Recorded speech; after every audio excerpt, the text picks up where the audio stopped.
जब भी हमें किसी को अपनी बात मनवानी होती है तो हम ऐसे नेगोशिएट करते हैं। दुकान वाला कह रहा है 5,000, आप कह रहे हो 2,500, फिर वो कहता है कि भाई 4,500 दे दो और आप कहते हो 3,000।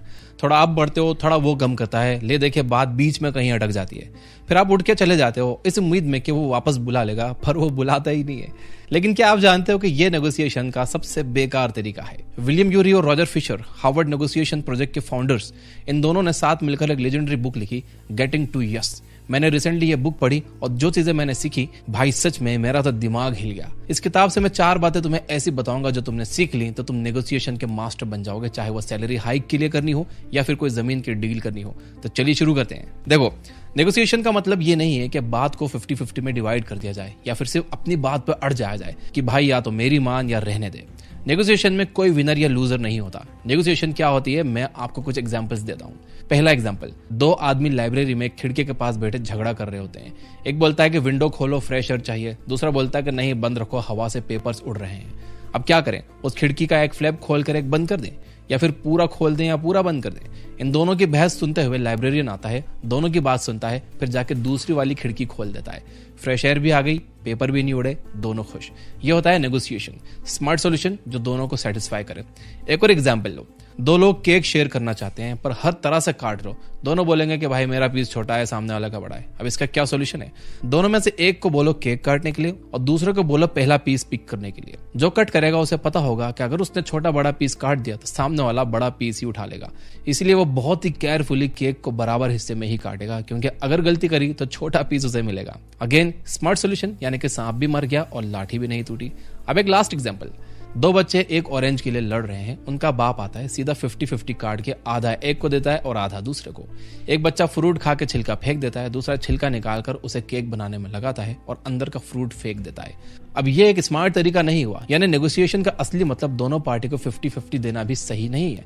नेगोशिएशन का असली मतलब है राइट क्वेश्चन पूछना, सामने वाले के असली नीड्स को समझना और फिर दोनों के लिए बेस्ट सॉल्यूशन निकालना। अब ये सब कहानियों में तो ठीक है, पर जब रियल लाइफ सिचुएशन की बात आती है, आपके बॉस हो, लैंडलॉर्ड हो, फैमिली हो, गर्लफ्रेंड हो, किसी जॉब इंटरव्यू में गए हो या अपनी नई कार खरीदने, कैसे आप वो पा सकते हो जो आप चाहते हो? सामने वाले के मुंह से आपकी बात से एग्री कैसे करवाना है, उससे यस कैसे निकलवाना है? मैं आपको इस बुक से उसका एक 4 स्टेप फ्रेमवर्क दूंगा, जिसके बाद आपको जो चाहिए वो मिलेगा। Step number 1, focus on interest not positions. अब तक आपने 3 एग्जांपल्स में से एक पैटर्न नोटिस किया होगा, पर शायद आपने कंसाइसली पकड़ा नहीं है। हर जगह प्रॉब्लम ये नहीं थी कि दोनों लोग क्या मांग रहे थे, प्रॉब्लम ये थी कि उन्हें पता ही नहीं था कि सामने वाले की एक्चुअल जरूरत क्या है। ये किताब एक बड़ा सिंपल रूल बोलती है, नेगोशिएशन में पोजीशंस को देखो, इंटरेस्ट पर फोकस करो। और ये पोजीशंस और इंटरेस्ट में फर्क क्या होता है? लाइब्रेरी में जो बंदा बोल रहा था कि विंडो खोलो, उसकी पोजीशन क्या थी कि विंडो ओपन चाहिए। दूसरा बंदा बोल रहा था बंद रखो, उसकी पोजीशन क्या थी? विंडो क्लोज चाहिए। अब इन पोजीशंस में से आप क्या ही सॉल्व करोगे? कुछ नहीं, लेकिन उनके इंटरेस्ट क्या थे? एक को फ्रेश एयर चाहिए, दूसरे को हवा से पेपर्स उड़ने की दिक्कत थी।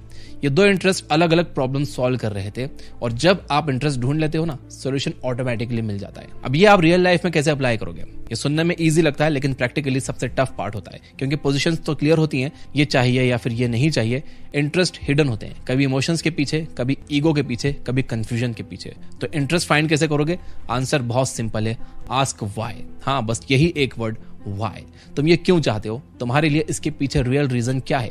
जब आप व्हाई पूछते हो तो सामने वाले को फील होता है कि ये मेरी बात सुन रहा है, समझ रहा है, रिस्पेक्ट कर रहा है। और साइंटिफिकली यही पॉइंट होता है जहां ट्रस्ट शिफ्ट होता है। लोग आपकी बात सुनते ही तब है जब उन्हें लगता है कि आप उनको समझते हो।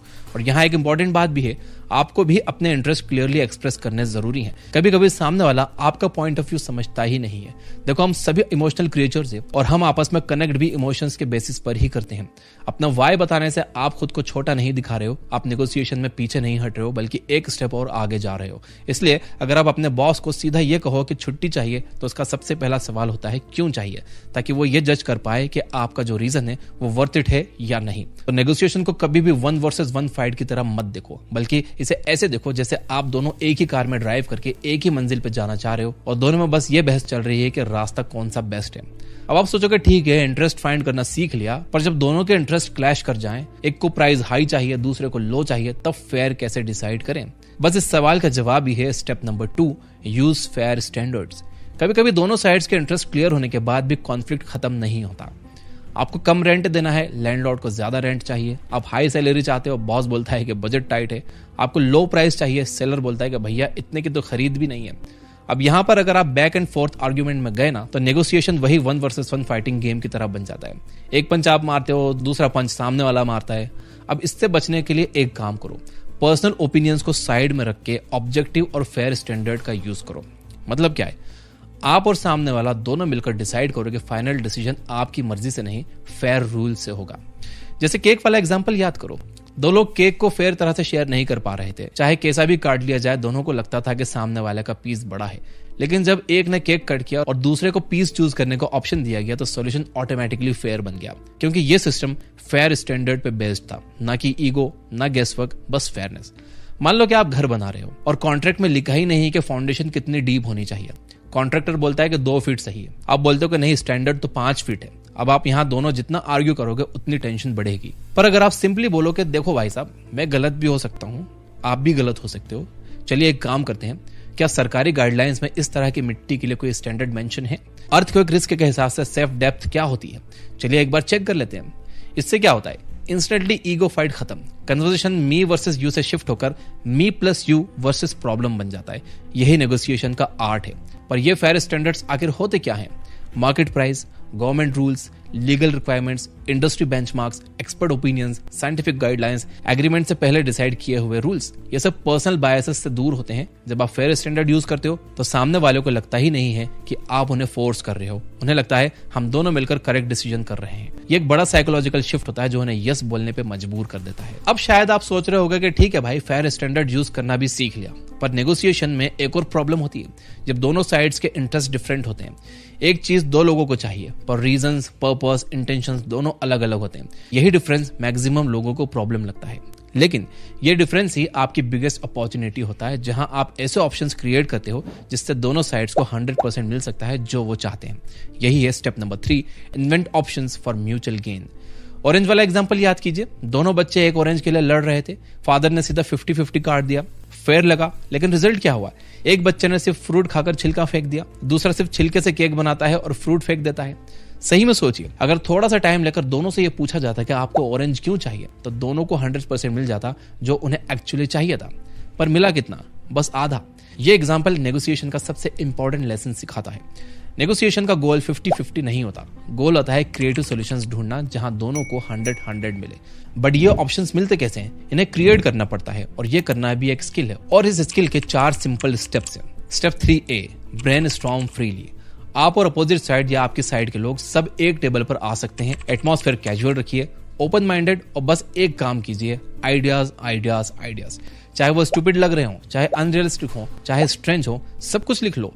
बिकॉज नेगोशिएशन में सबसे बड़ी प्रॉब्लम होती है, पीपल जज आइडियाज टू अर्ली, और जब आप जज कर देते हो तो क्रिएटिविटी मर जाती है। Step 3B, separate brainstorming from decision making.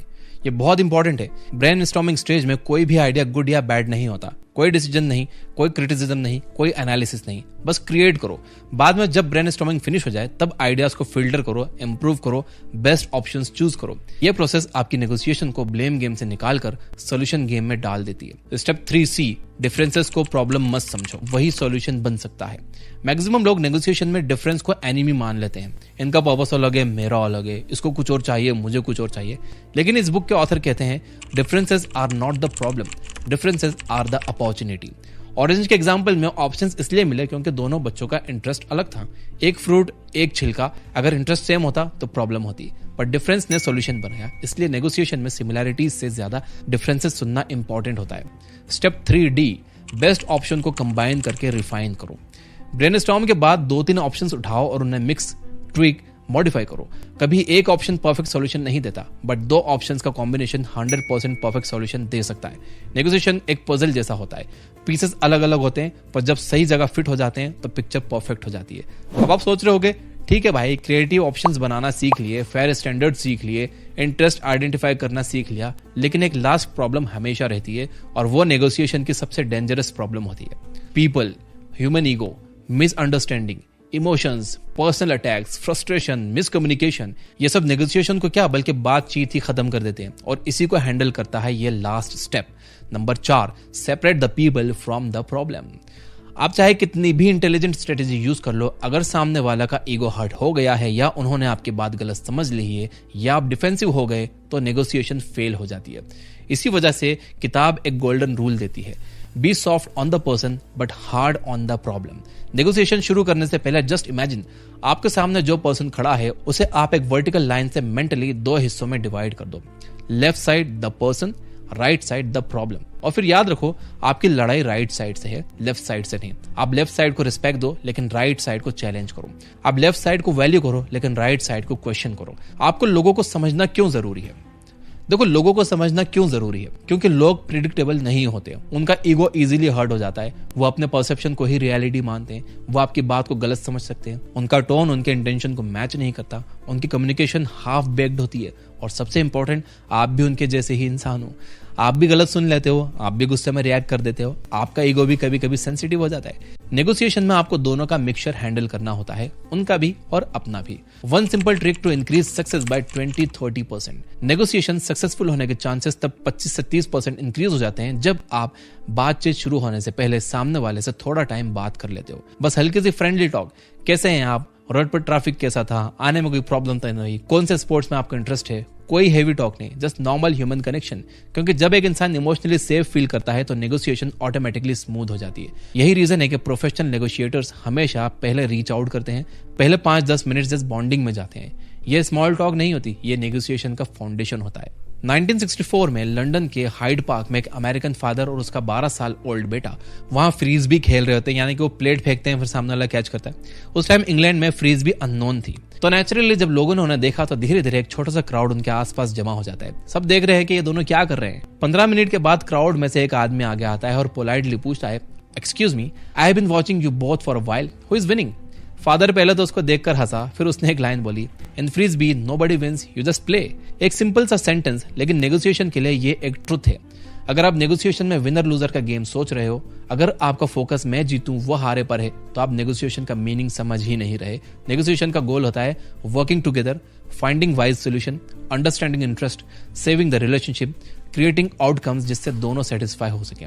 और जब आप ये 4 चीजें अप्लाई कर लेते हो, नेगोशिएशन सिर्फ टेक्निक नहीं रह जाती, एक लाइफ स्किल बन जाती है। आप जॉब में नेगोशिएट करोगे, सैलरी में करोगे, बिजनेस में करोगे, पेरेंट्स के साथ, रिलेशनशिप में, और हर जगह आपको बेटर रिजल्ट, बेटर रिस्पेक्ट और बेटर रिलेशनशिप मिलेंगी। यहां तक देख रहे हो तो वीडियो को लाइक किए बिना मत जाना, बहुत मेहनत की है इस वीडियो पर, और इस वीडियो को अपने सभी दोस्तों के साथ शेयर जरूर करना। सब्सक्राइब नहीं किया है तो सब्सक्राइब कर लेना, घंटी दबा देना। और ये बुक ऐप पर आप बिना किसी ऐड के फ्री बुक समरीज सुन सकते हो। वहां पर 400 से ज्यादा किताबों की हिंदी में बुक समरीज अवेलेबल है, ऑडियो और टेक्स्ट फॉर्म में। ये एक वर्ल्ड क्लास ऐप है, आप तो जानते हो। Finally, you guys are amazing, keep reading, keep learning, keep growing. Thank you for watching.